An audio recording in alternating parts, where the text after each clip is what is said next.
All right, everybody. Today we're going to take a look around DraftKings Sportsbook. It's not going to be a deep tour, but it's going to be enough to give you an idea about how to get around and what the most important features of DraftKings are. Registering for account is pretty straightforward. If you're not already signed in, you'll find the registration button all the way up here in this top right corner. So you'll find the registration button where I have my account.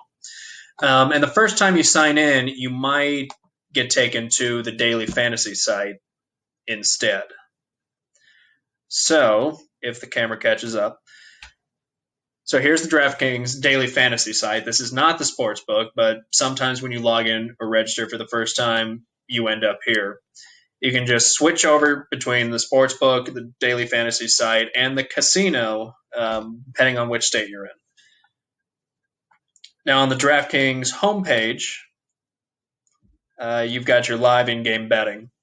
This is the most popular type of betting. It's the most interactive, and it's where sportsbooks get a lot of their revenue from.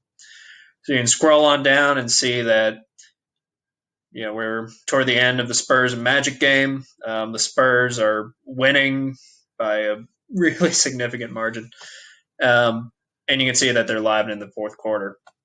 But if you want to go over to game lines to look at the other available lines and all the other different sports, you can scroll through either at the top in the sidebar up here, or you can come over to the left and you can go down this A to Z sports list over here. You can also go through the playoff pages and the championship pages to find the specific games and the specific leagues that you're looking for.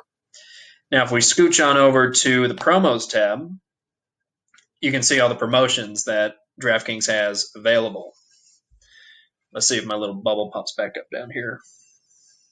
We're going to slowly load the promotions page. There we go. And we're going to scroll on down and check out some of the promotions here. Some of these are going to only be available to you if you've signed up for the first time. This deposit bonus for $1,000 is, as you can see, available to new users. It gives you an expiration date, and you can view the terms. Make sure you pay attention to the terms, especially with deposit bonuses, because it'll tell you that your first deposit has to be at least $5.